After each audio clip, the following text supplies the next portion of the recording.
in Hong Kong, and this is CNN.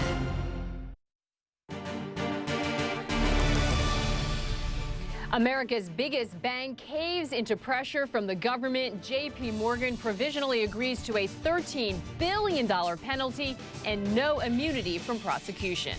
Britain clears the way for a new phase of nuclear power, its first new reactor in a generation.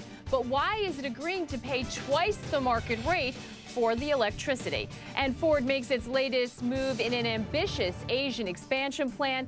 We sat down with the CEO, Alan Mulally, in an exclusive interview. And yes, we asked him about the top job at Microsoft.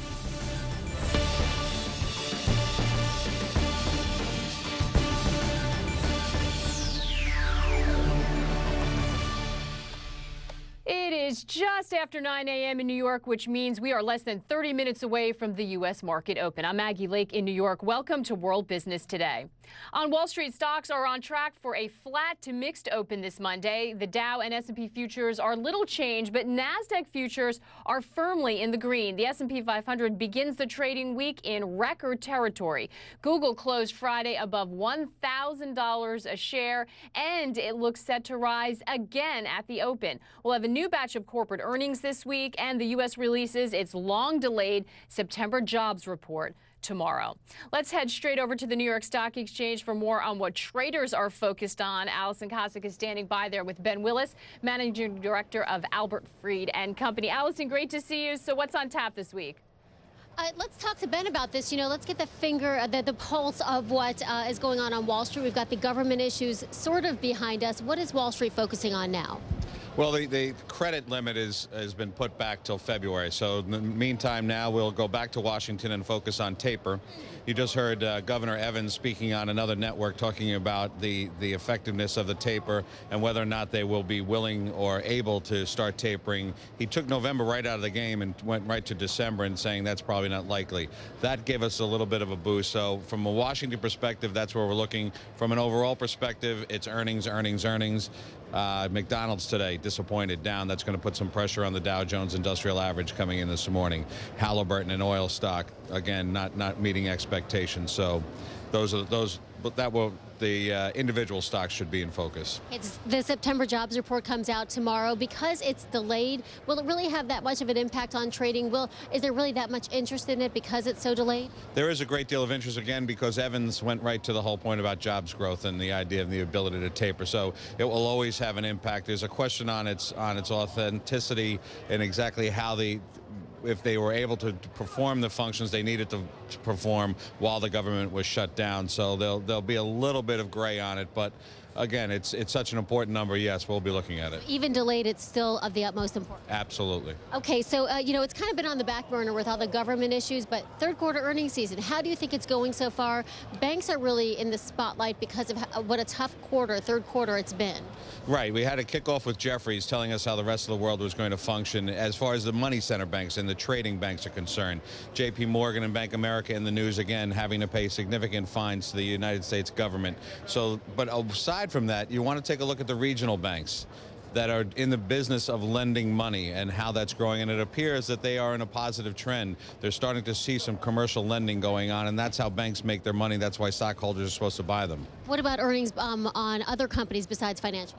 Well, as I said, McDonald's today, disappointed. McDonald's a bellwether. It's the entire focus of consumer consumption. And again, Evans talked about that. And Halliburton, one of my favorite areas, is in the oil and the exploration. That's a bellwether stock. It disappointed today. So it's been a disappointing earnings season. Right now, it appears that way. Even though we got Alcoa, was not a very important number, was a pleasant number. I think 3M is a much more important company. Keep an eye on what 3M does to give you an idea of how the global economy from the consumer side. Okay, and then of course we've got Netflix coming in after the closing bell today, Maggie. So earnings really in focus now.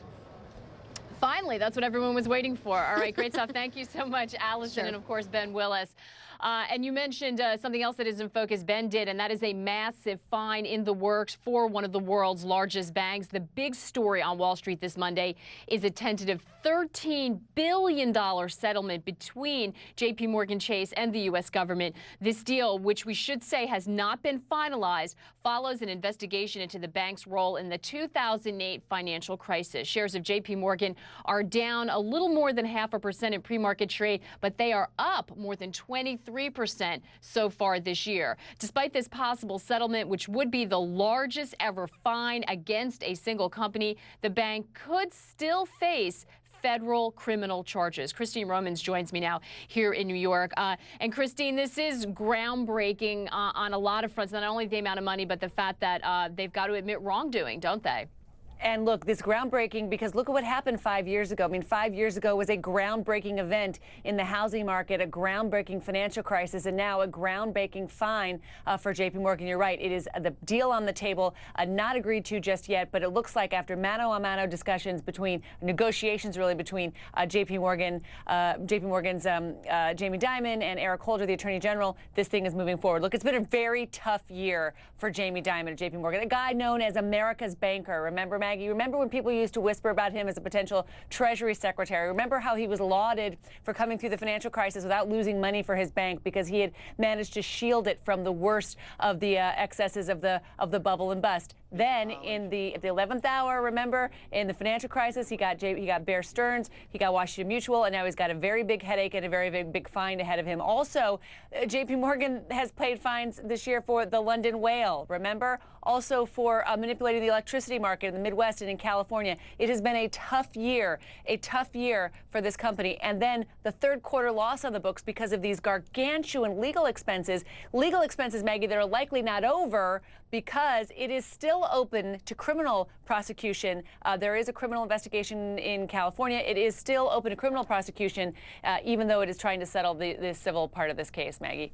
Yeah, I loved reading somewhere from an analyst after those earnings that this shows that it is expensive to live in a courtroom, and nobody knows that better than Jamie Dimon. A lot of the housing stuff related to businesses that were not originally theirs, but not all of it. That other stuff you mentioned, you very much J.P. Morgan's core. They're not the only ones, Christine. Bank of America also in focus today, also probably looking at a massive fine. Tell us about that. And, you know, these banks, they can all afford it, can't they? That's the bottom line. Well, look. Let's talk about Bank of America. We just got a big fat no comment from B of A on these reports that it is close, that the Federal Housing Finance Agency is pursuing claims on behalf of Fannie Mae and Freddie Mac to the tune of $6 billion from Bank of America. So a big no comment from B of A, but watching that one very closely. And you're right. I mean, the White House, the administration is under a lot of pressure to really show that it is going after some of these players, right? Players who've managed to make a lot of money in the years since the housing boom and bust and the crash. And really, there are so many homeowners who feel like they have not been made whole, even as the banks have. I mean, you look at so in the J.P. Morgan, for example, there's going to be $4 billion, we think, of that $13 billion settlement that's going to go directly to homeowners. But when you look back over the past few years in the big housing and foreclosure settlements, how much of that is really going to people to keep them in their homes? Well, there's some criticism that a lot of it is not going to keep people in their homes. It's going for short sales, it's going for second liens, not necessarily keeping first-time homeowners in their houses. So there still is sort of this anxiety about how well we've addressed the fallout of the mortgage part of this crisis and whether the banks have actually done enough. At the same time, you don't want to cripple the banks, right? Because the banks are the ones that provide the oxygen to the economy. So it's a very fine line to walk here. It is. And does this prevent any of it from happening again, especially when they can afford the fines? That also remains an open question we're going to have to talk about. All right, Christine, thanks for bringing us up to date. Great to see you. Nina, certainly the banks in focus, earnings in focus.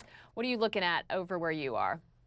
I'm looking at a very mixed picture behind me, Maggie. Take a look at this. The Eurozone markets aren't doing very well in today's session. This is a trend that has happened right from the word go so far. That means that they've been snapping an 8th straight day of successive gains. But one market that is continuing those gains is this one. It's the FTSE 100. As you can see, if I show you the monthly chart, well, this is how it's been performing. Not bad, despite the fact that, of course, we've had all of the kind of concerns stateside about the debt ceiling and the shutdown rumbling on throughout the course of the month. Well, so There's a lot of optimism that the Fed will now keep its stimulus measures on hold, full speed for quantitative easing for the moment. That is underpinning the kind of gains in these two markets. But let's have a look at how things fared in Asia, because that situation was far, far more pronounced. Obviously, these markets have been shut for a number of hours now, but it was a strong trading day in Asia, following on from Wall Street's gains on Friday. This market in particular, the Shanghai Composite, up around about 1 2/3% on the day. That was after the Chinese government said that it is planning further economic reforms for that country. And also want to point out the ASX 200 over here in Sydney, the main Australian markets rising around about, as you can see, 0.5% to 2/3 of 1%. But it's not the percentage gain that's important there. It's the fact that that market rose to a 5-year high. When it comes to the Nikkei, that one was up as the yen weakened yet again against the US dollar. Well, investors, of course, will be looking ahead towards tomorrow's US jobs report, which was delayed by the government shutdown.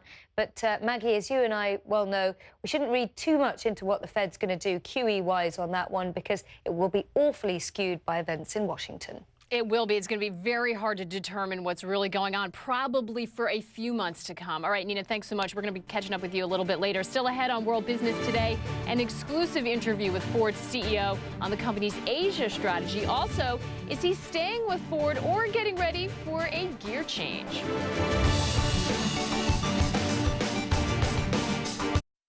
Being located in the technological industrial development zone gives investors several benefits. Such benefits could be no VAT and custom duties on the export of the goods, subsidies on the building cost, land lease at very attractive rate, and free connection to utilities. Macedonian government has created an attractive tax package. On the other side, they are willing to help the investors in training their labor force, and they're very dedicated to remove all the administrative barriers. Invest in Macedonia, where everything comes into place.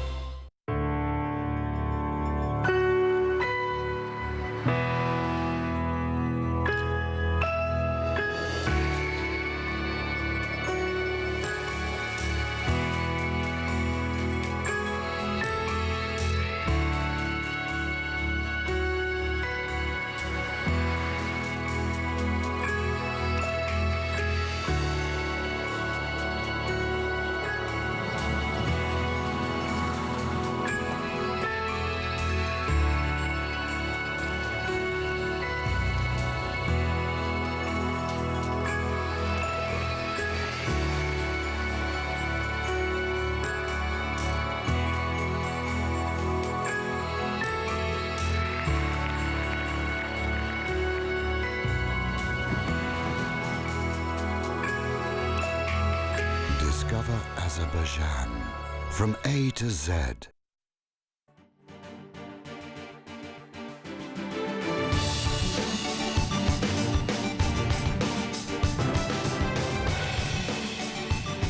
It is a landmark day for the U.S. carmaker Ford in Hong Kong. The auto giant is rolling out its new 2014 Transit Connect taxi, built specifically for the Hong Kong market. This is Ford's latest ambitious move to boost its business in Asia. China, as we know, is the world's #1 carmaker, and Ford aims to double its quarterly market share in China in the next 2 years. For the first time in its history, it now builds more vehicles in Asia than in Europe, but it's not stopping there. Ford has outlined plans to open 9 new Asian factories by 2015, 5 of them in China. My colleague Patricia Wu spoke to Ford's president and CEO Alan Mulally in an exclusive interview about the company's strategy in the region. It really goes back to the strategy that we laid out nearly 7 years ago at Ford. And what we decided was actually to accelerate Henry Ford's original vision of not only making great cars and trucks, but make them affordable so everybody could appreciate it. So we committed to a complete family of vehicles, small, medium, and large, cars, utilities, trucks, SUVs, and commercial vehicles. And also we made a commitment that every new Ford vehicle would be best in class. And we dimensioned that in terms of what the consumers really value, the quality, the fuel efficiency, the safety, the really smart design like Sync. So as you mentioned earlier, China is a tremendous growth region. It's nearly 21 million units already this year. That's compared to like 16 million in the United States and 13.5 in Europe. And we are going to bring all of these vehicles either made here or we'll import them in on the smaller numbers and make this complete family available to everybody here in Asia Pacific, and especially starting with China. So who is your biggest competitor in China? Is it Chinese car companies or foreign ones? Well, most of us that operate in China, we have a joint venture and a partner, a Chinese partner. In our case, we're very fortunate to be in joint ventures with Chang'an Motors, which is a great company, and also with JMC. So we will continue. That's a great relationship. We use our collective knowledge about the country and the consumer, and we'll continue to operate in these two joint ventures.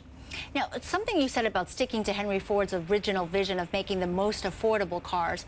But in China, can you realistically expect to make the cheapest cars? I mean, what is Ford's positioning in the market? Oh, you bet.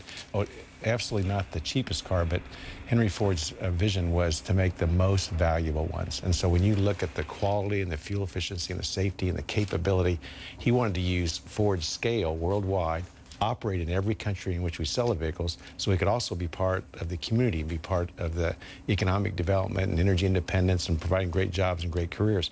So with Ford, you get the complete family, you get the cars that you want with the capability you want, but you also get the very best value because of our scale worldwide. Now, you know, I cannot let you go without asking you about all of the buzz that you've been approached to run Microsoft, perhaps a leadership role at Boeing. I know if I ask you yes or no, you're going to tell me you're very happy at Ford. So instead, I'm going to ask you, if you were to run Microsoft, what would be the first thing you would do? Well, I really would like to go back to the way it is, and that is that I'm very, very happy serving at Ford. We have no plans that are different than that.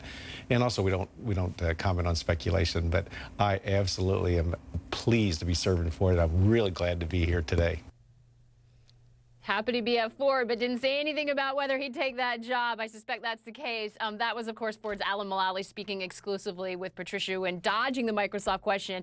There has been another name that's been mentioned as a possible successor to Steve Ballmer, and that is Stephen Elop. He was the CEO of the Finnish tech company Nokia before Microsoft bought Nokia's handset business. Before that, Elop was a senior exec at Microsoft. So there are a few names out there. We're going to closely follow that race, I'll tell you.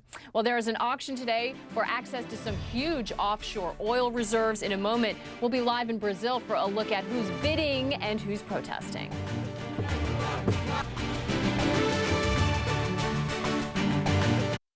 Welcome to the world's 9th largest country, seated in the heart of the Eurasian continent. To the country that has access to a potential market of 500 million people. To Central Asia's strongest economy with the most attractive tax climate in the Commonwealth of Independent States and Eastern Europe. Make use of the state program of accelerated industrialization that made us number 10 in the World Investor Protection List. Join those who are already enjoying this. Discover, explore, invest in Kazakhstan. In the next minute, Africa will provide the world with over 6,000 barrels of oil and 134 carats of diamonds. And in 10 years, this continent will have the world's youngest population living above these incredible resources. The question is, where will you be? We've been here 150 years, and we're still amazed at what happens in a moment. They call it Africa. We call it home.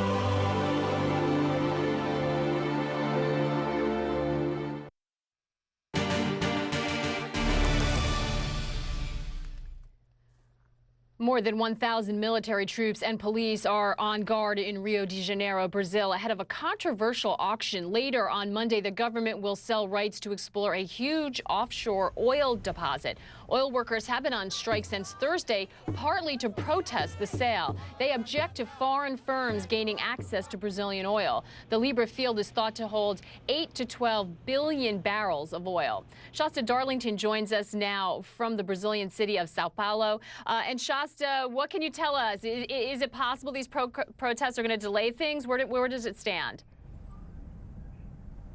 Well, Maggie, there won't be a delay, but what we are seeing is that despite the fact that this is one of the most promising fields in the world, Libra, as you mentioned, could hold up to 12 billion barrels of oil. That's equivalent to 3 years of consumption in China. Despite that, they're really coming under fire from all sides. So on the one hand, they've had to bring in the army to help cordon off the hotel where the auction is going to take place because of the striking oil workers. And then activists of all stripes are expected to join in.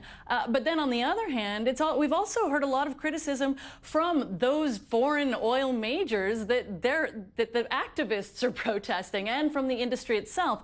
And that's because they say the Brazilian government has just taken too much of an interventionist role in this auction, that the rules are not fair. This all dates back to 2007 when Brazil first discovered these huge deposits in very deep water, and they started to change the rules of their oil auctions so that once the oil is actually coming out of the ground, they maintain a stake in that. And at the same time, they're requiring that the Brazilian oil company Petrobras have at least a 30% stake in any consortium that's formed to do the bidding. So what we see today is only 11 companies actually paid registration fees to participate in the auction when they had expected 40.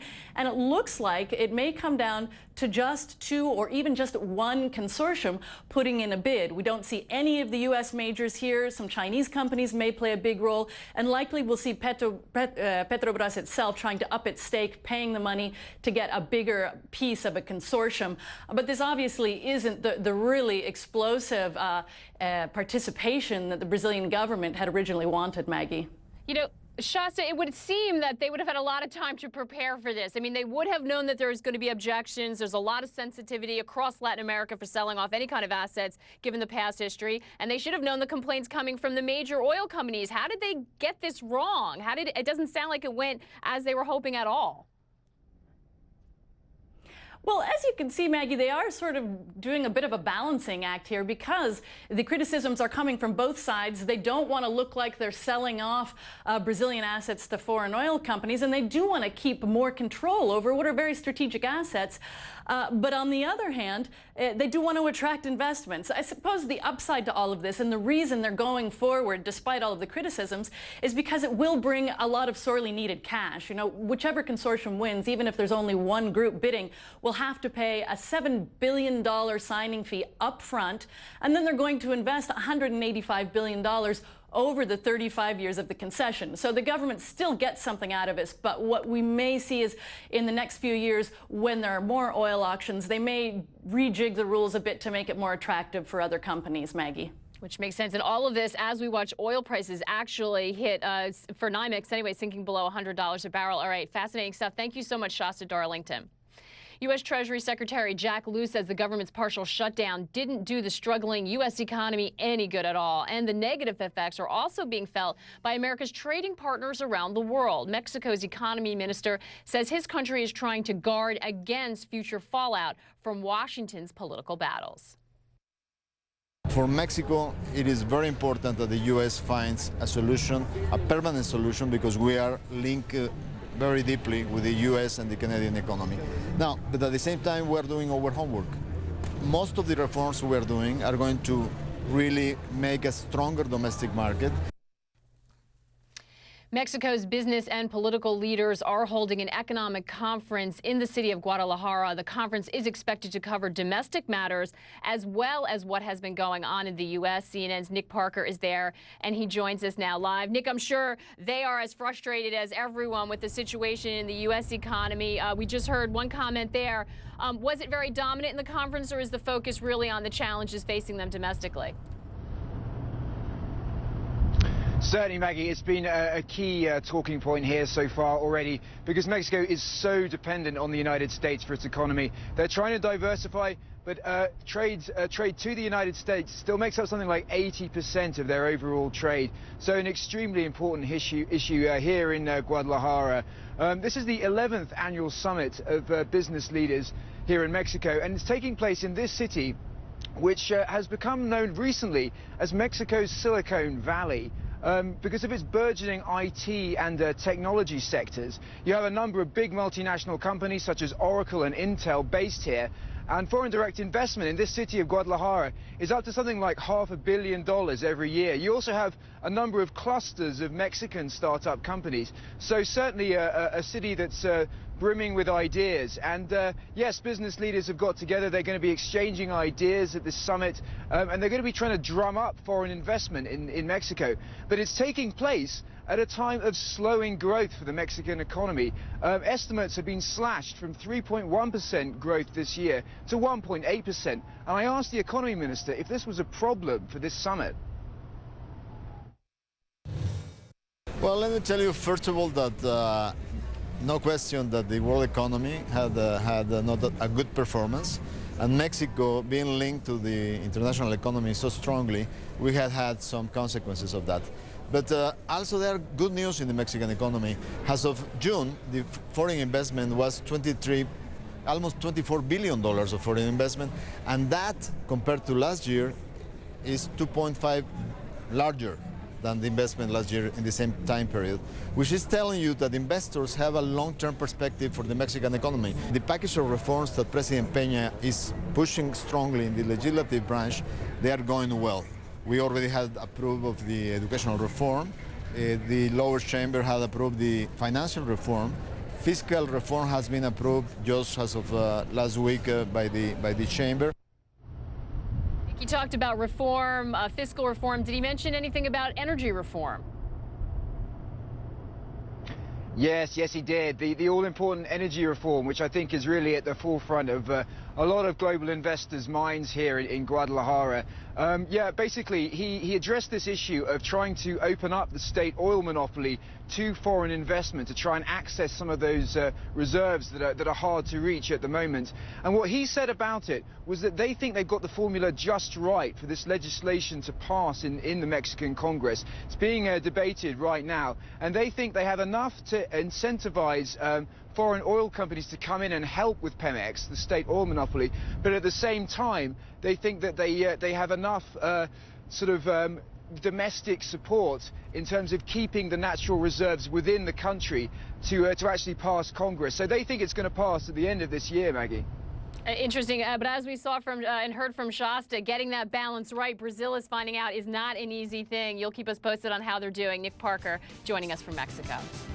We are moments away from the start of a new session on Wall Street. Trading is about to begin. We will bring you the opening numbers when we return. Stay with us.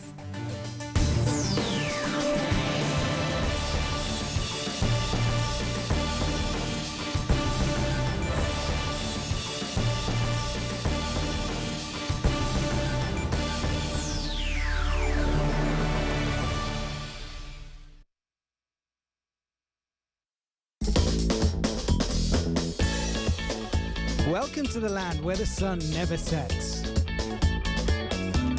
Where 1,000 cultures tell a fascinating story. Where 1,000 recipes leave you asking for more. Where untainted nature warms your heart. Let yourself go in a country that feels like a dream. Extraordinary, fascinating Nigeria. No wahala.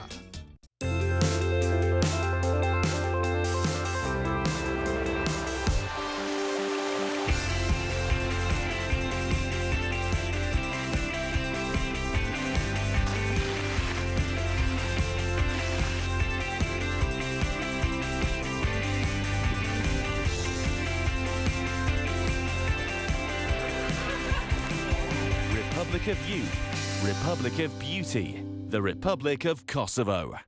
Ladies and gentlemen, welcome to the land of FC Barcelona, where ground temperature is currently excited, reaching feverish around kickoff.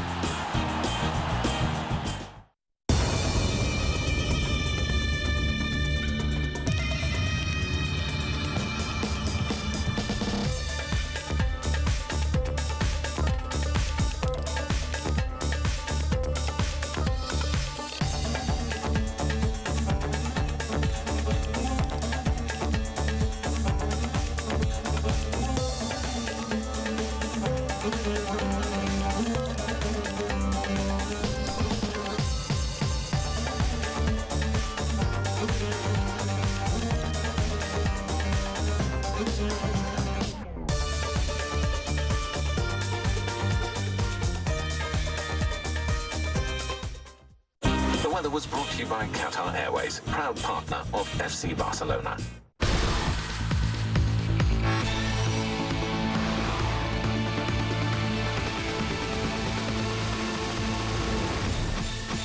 CNN's original series, Anthony Bourdain Parts Unknown, South Africa. Can a country once torn apart by racial division bring communities back together? Are these good times for South Africa? South Africans say yes. I think it's one of the most mixed societies I've ever seen. When you look at what's happened here, it's hard to not look at South Africa as a beacon of some kind of hope. Anthony Bourdain Parts Unknown, South Africa, only on CNN.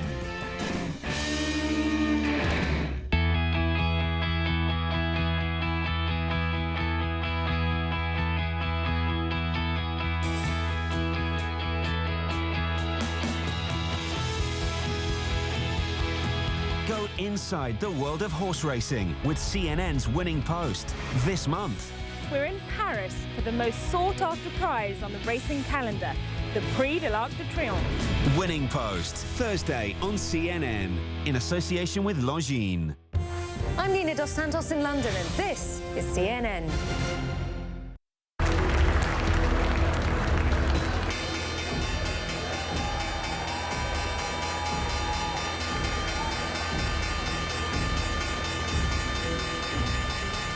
The opening bell at the NASDAQ and at the New York Stock Exchange. We are starting a new trading week. Earnings are in focus, as is the Fed. Welcome back to World Business Today. We're going to see if stock markets are able to get the rally going now that they're focusing on fundamentals again. We heard McDonald's disappointing. That may weigh on blue chips, although we are seeing a little bit of a bid here at the beginning of the day. Also very much in the mind of traders, even if there's bad news on the economy. Conversely, that may mean that the Fed stays away from tapering, keeps its foot on the gas well into next year. That's what the chatter is. A lot of people paying attention to comments coming from Fed officials saying maybe we're not going to see something to March. Some people think maybe even 2015, although that is not the majority opinion. So that very much going to be playing into trade today. Again, some mild gains. We'll continue to track it as the day moves on. But right now, let's take a quick break from business news and go back to Nina Dos Santos in London. Hey, Nina. Hi, Maggie. Let's have a look at the top world news stories that we're following for you here on the show. France's foreign minister has summoned the U.S. ambassador to Paris for a meeting. Laurent Fabius told French television that he called for that meeting after local media, namely Le Monde newspaper in France, reported that the U.S. National Security Agency has spied on tens of millions of phone calls inside France. The attorney for a Roma couple accused of abducting this girl in Greece says that the couple had the mother's permission to adopt her baby. The attorney says that they're trying to locate that mother at present. The couple were due in court this Monday. Authorities are saying that they're still trying to figure out the young girl's identity.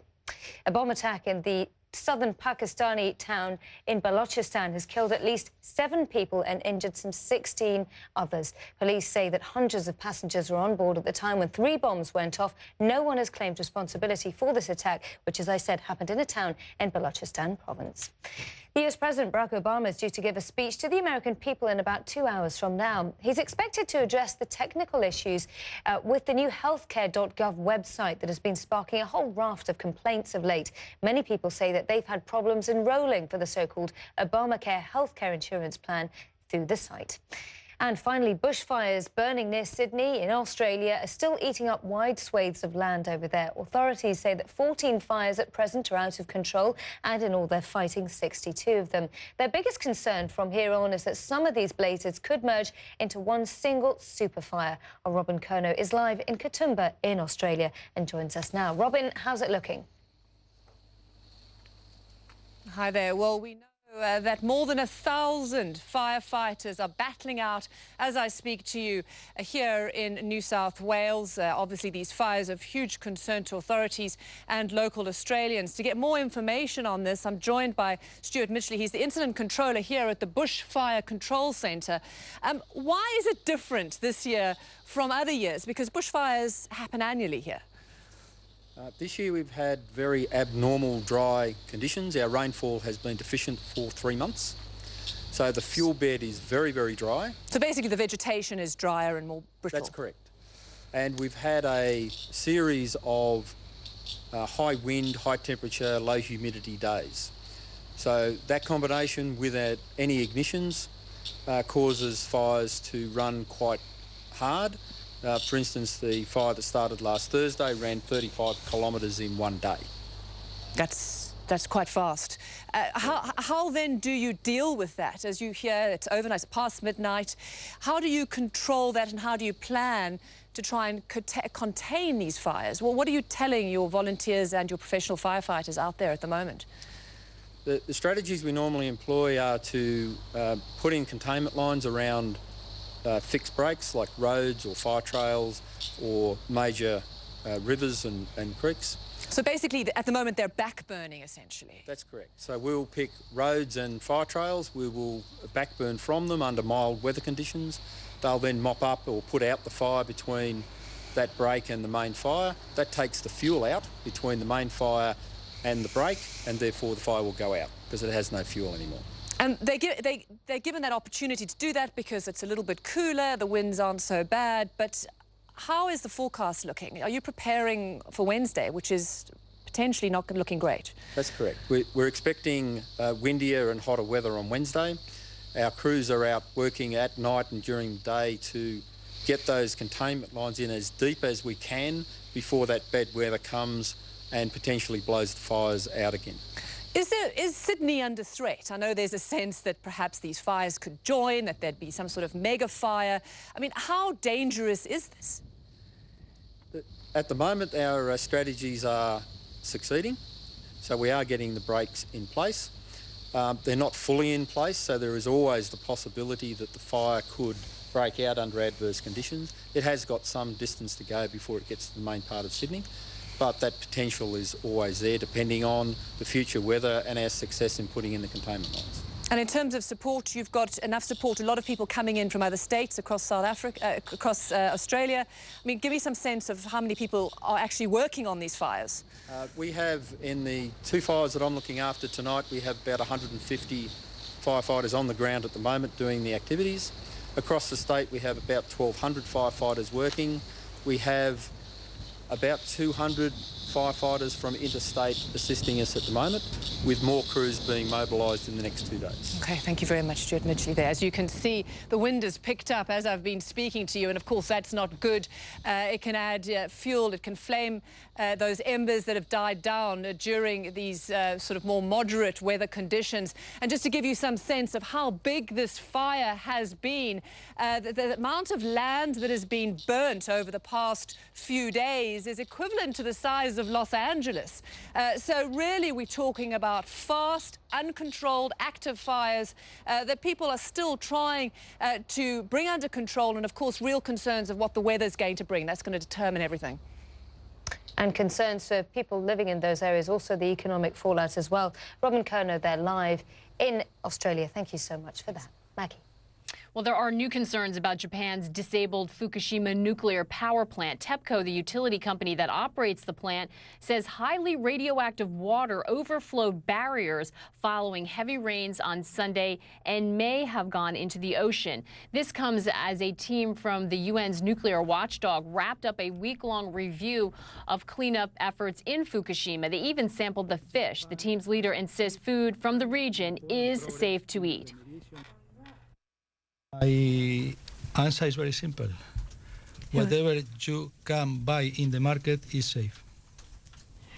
Because it ensures that the product in the market is without any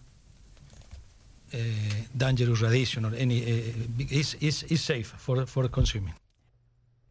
Some of the workers at Fukushima nuclear power plant are speaking out to CNN. They say they're worried about potentially unsafe working conditions, and they fear they could lose their jobs just for talking. Paula Hancock has the details. They are the workers trying to contain the world's worst nuclear disaster in a quarter of a century. A vital and dangerous job. But this worker at the Fukushima nuclear power plant tells CNN he is not treated well. He believes that if he complains, he will be fired. Hiding his identity as workers are forbidden to talk to the media, he tells me he works 300 meters from the tank where a toxic water leak was discovered in August. We only know the facts when we get home, he claims, watching TV news and reading the newspapers the next day. There's no explanation about what is happening and how dangerous it might be.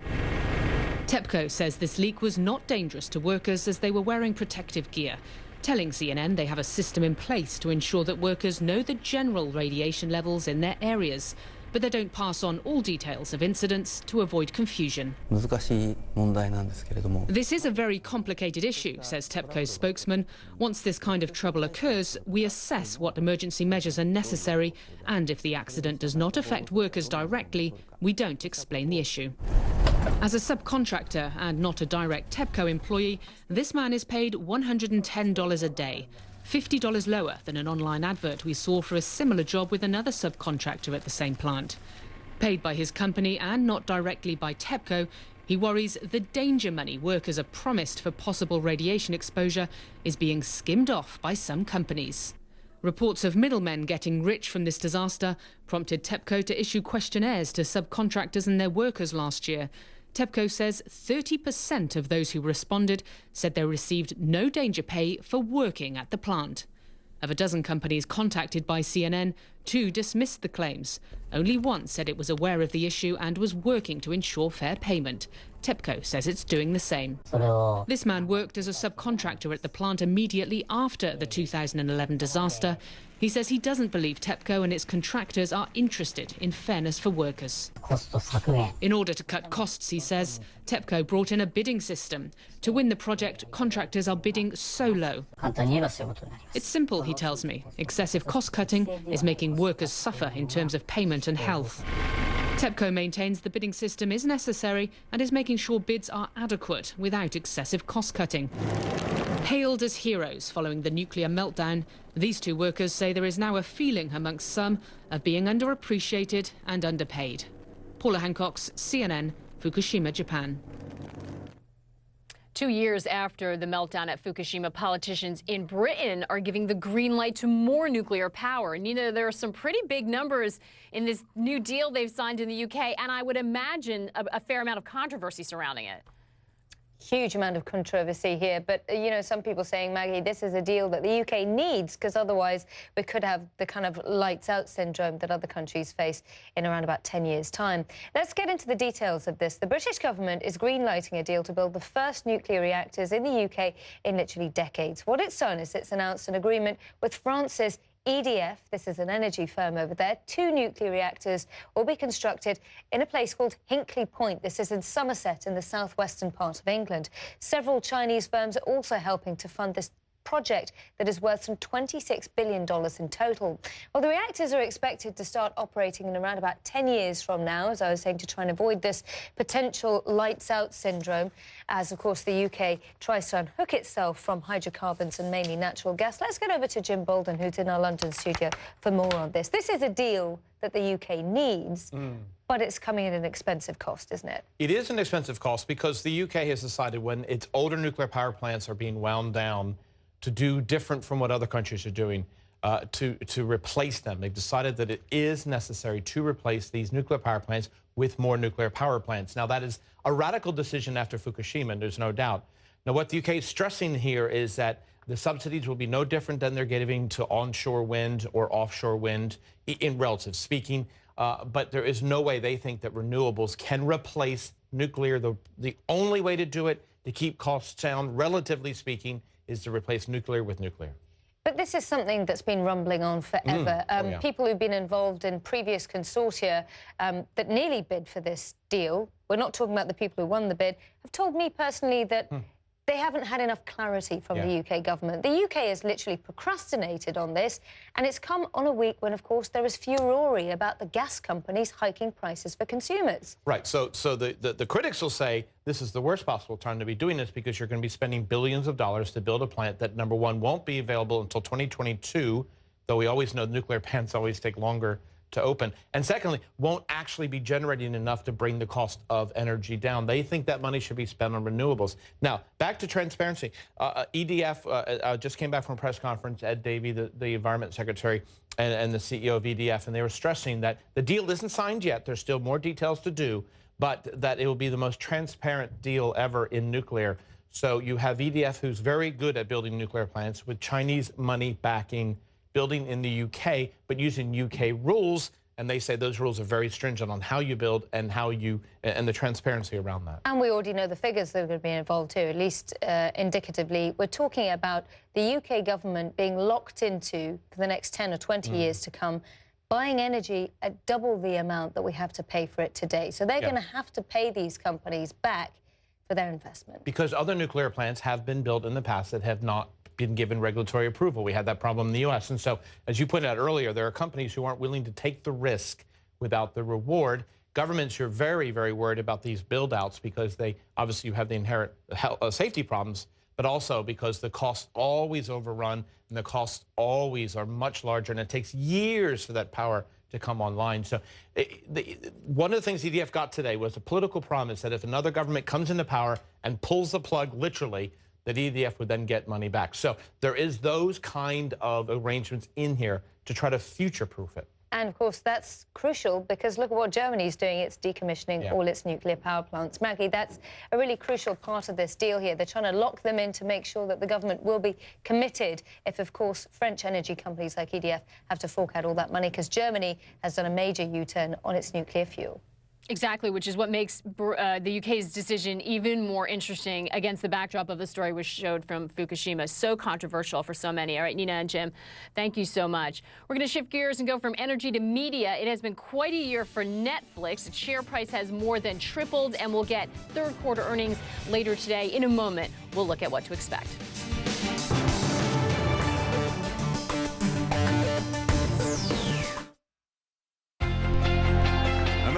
Chris DeMarco. Paul Casey lifts the Falcon Trophy. Martin Kamer goes wire to wire. Amazing! Kamer's done it again. Sensational scenes. Kaiser Kamer scores a hat. Bunkers, dancing, aces, and Rock slays the Giants. Extraordinary. Stars fall, new stars are born.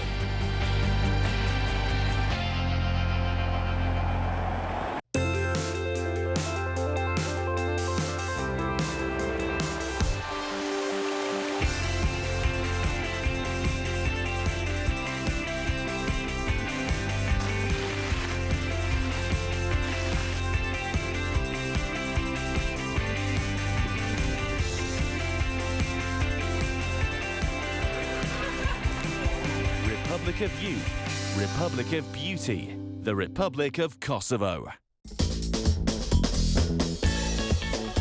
Welcome to the land where the sun never sets. Where 1,000 cultures tell a fascinating story. Where 1,000 recipes leave you asking for more. Where untainted nature warms your heart. Let yourself go in a country that feels like a dream. Extraordinary, fascinating, Nigeria. No wahala. Aiming for gold. Join a global journey that ends at the Sochi Games. This month, get into the mindset of Olympic hockey players. It's a different type of feeling. You can speak your native language all the time. And it was tough today. it's extremely hard. Training for skiing in the summer. Aiming for gold. Thursday on CNN in association with Russian Railways.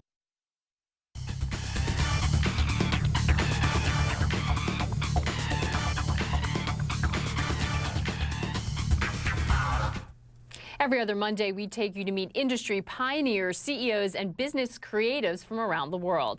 Today's executive innovator has set up headquarters in Mumbai, India, running a global giant that covers a lot of ground from construction to consulting. CNN's Malika Kapoor takes a closer look at why innovation was not an accident at Mahindra Group, but a necessity for its consumers at home. Set up in India in 1945, originally to trade steel, India's Mahindra Group continues to evolve and expand. Best known for its utility vehicles, the conglomerate is present in several sectors across 100 countries. Mahindra's mantra is alternative thinking, as we found out when we spoke to its chairman and managing director. Innovation seems to be part of your company's DNA. How did you create such a culture? I certainly can't take the credit for doing it myself. DNA, as you know, implies something that is a legacy from generations. But you're right, you have to work at creating a DNA. And the DNA is the why of innovation. If you simply go out there and tell people innovate, it doesn't work unless they know why they're doing it. In India, that means producing hardy cars suitable for rugged roads. That's a phenomenal example of constraint-based innovation. Right. What is your constraint? Your constraint is poor infrastructure. Right. When you have poor infrastructure, you have to innovate. You have to be able to provide suspensions and ride quality that will provide comfort on those roads. You have to be able to provide much greater durability because unfortunately India is also one of the accident capitals of the world. Mahindra says creating appropriate vehicles for the Indian market does not mean making them low-tech. Instead, he says, these constraints force the group to think outside the box. India is not China. We cannot create new cities with broad boulevards by bulldozing shanties, by moving things out of the way. We have to accept things the way they are. So that, to me, is the problem, but it's also exciting because it forces us to think disruptively. An example of disruptive innovation is the group's flagship product, the Scorpio SUV, launched in 2002. According to Mahindra, it's now sold in more than 45 countries. We built for $120 million, including manufacturing facilities, a ground-up SUV, including powertrain.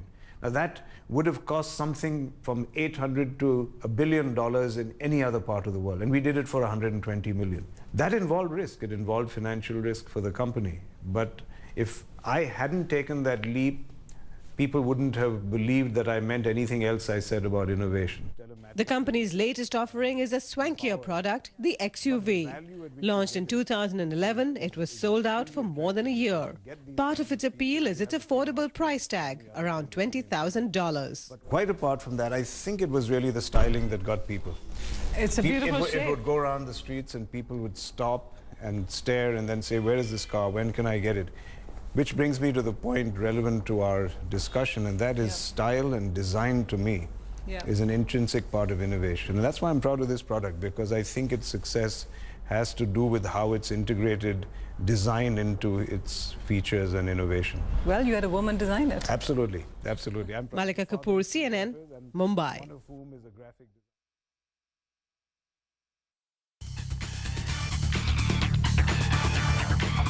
Executive Innovator is brought to you by Panasonic. Some people only see what's on the surface. Add depth to your perspective through our uncompromising investigations and unbiased insights. Trends, the international magazine on Arab affairs. كنت لا أكتسب الأموال الكافية لأن نصف الأسماك كانت تتعفن قبل أن تصل إلى السوق، لكن الآن أضعها في مخازن التبريد. बिना रुकावट दे quality power चिंता दी कोई गल नहीं dependable and continuous backup power anytime. Who else? Kirloskar da. बढ़िया है जी Kirloskar. شكرا للشركة كيرلوسكر. CNN's original series, Anthony Bourdain Parts Unknown, South Africa. Can a country once torn apart by racial division bring communities back together? Are these good times for South Africa? South Africans say yes. I think it's one of the most mixed societies I've ever seen. When you look at what's happened here, it's hard to not look at South Africa as a beacon of some kind of hope. Anthony Bourdain Parts Unknown, South Africa, only on CNN.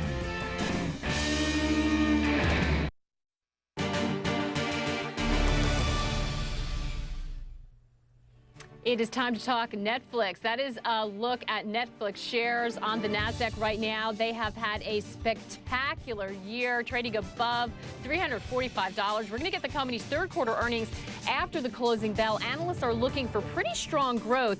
The key thing to look out for will be the subscriber numbers. Brian Steltler reports on media for the New York Times. He joins us now. And Brian, we know a lot of people are buzzing about Netflix. They were nominated for an Emmy. They sort of seems to be the hot topic right now. Do we actually know how many people are watching? Does it translate to the financials?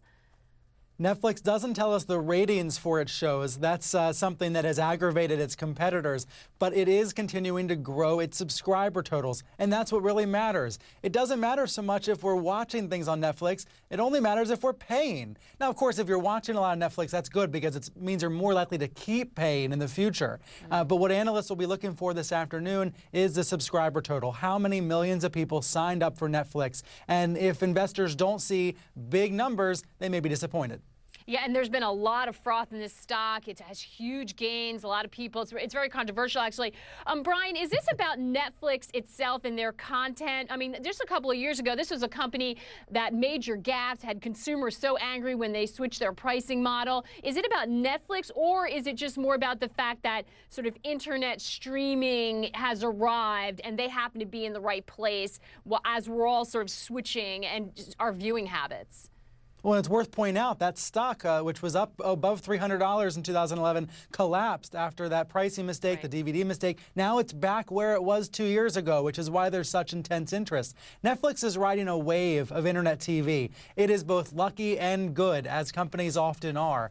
It's in the right place at the right time because people increasingly want television on demand. They want it live, but they also want it on demand, and no one is providing it as well as Netflix is providing it. So if they can continue to ride that wave, they're going to remain indispensable for millions and millions of people. And of course, if they're riding that wave and they're ascending and they're positioned correctly, it means somebody else is going to lose because we can't be everywhere. You have a lot of vested interests that have built up time. Who are the losers? If Netflix is winning, who's losing? You know, there's probably a little bits of damage done to lots and lots of different companies and sectors. But look at the broadcast networks here in the United States. This fall, they've all premiered new shows, and they're all seeing weakness in their live ratings. They're seeing lots of people who are watching on demand, lots of people watching days and days later. But of course, those people tend to see fewer advertisements. So that can do incremental damage to each of those networks. There's lots of ways they'll recoup that money, so I'm not too concerned about them. But it goes to show people want to watch on their own schedules. And Netflix is the one encouraging and rewarding that behavior. That's right. It is absolutely true. It's like the whole model that TV viewing was built on with advertisers seems to be kind of blowing up and everyone's scrambling. Is it only a matter of time before those big broadcast networks or cable companies have their own rival services to Netflix? Can't they just take what they do, stream it online, or is their tie to advertising going to hold them back from doing that? Well, the broadcast networks are doing a better job of putting things on demand, and they're figuring out ways to do that with advertising attached. When I watched an episode of ABC's Scandal last week, I watched it through my set-top box in my living room, and I saw a bunch of advertisements in between the parts of the show. Now, on Netflix, I could watch that show without any ads, but I'll have to watch a year to do it. So some of this comes down to people's excitement around a show. If you have to see it within a few days of its live broadcast, then you're probably going to have to see it with advertisements. And that's something that people are willing to accept, I think. And which it makes it key to have a hit, and it looks like people are willing to pay up for quality content. Every time we diss the viewers, they come back and show us that they do care about quality. It's sort of been fascinating to watch. Content creators are king again, Brian. It's amazing. Brian Seller, we're out of time, but thank you so much for breaking it down for us. We appreciate it.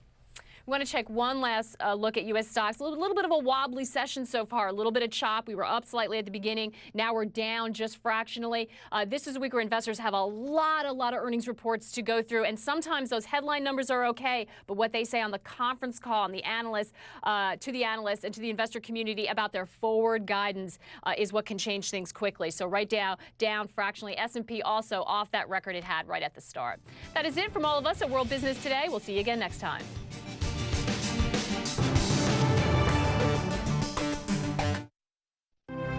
In the business of bringing joy, Kirloskar goes much beyond enriching lives. The world feels smaller than it did 10 years ago. Back then, the question everyone was asking was how? How do you get from Moscow to St. Petersburg and back in the same day? How does cargo get across 7 time zones efficiently and quickly? How do you get from Nice to Moscow and see the best of 7 beautiful countries along the way? We've answered these questions. Celebrating 10 years of linking lives and business. Russian Railways. The journey has just begun. Information is knowledge, information is power, information is security. And I strongly believe our viewers, people all over the world, have real questions of their own. They want to know what's happening in their world, what it means to them, how it'll affect them. And so it's really up to us, once we get elected officials or anybody in public positions in front of us, to keep up the persistence to get out of them really what we're searching for. Christiane Amanpour, asking questions that help you make sense of the world. Amanpour, tonight on CNN.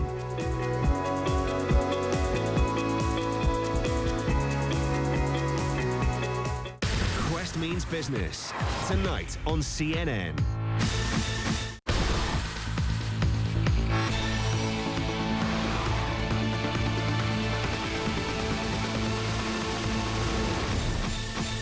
You've been wanting to get this kind of access. Unfiltered, face-to-face exposure to Africa's key players who have a hand on what's next and know what works. Stop waiting for that door to open. This is your opportunity for FaceTime. They are the biggest names shaping Africa's business, and you want to know what they know. And I think that's why Africa is attractive.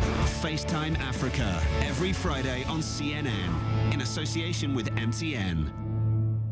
Innovators, influencers, they've reached the top and are today's leading women. Inspiring individuals sharing their insights on CNN.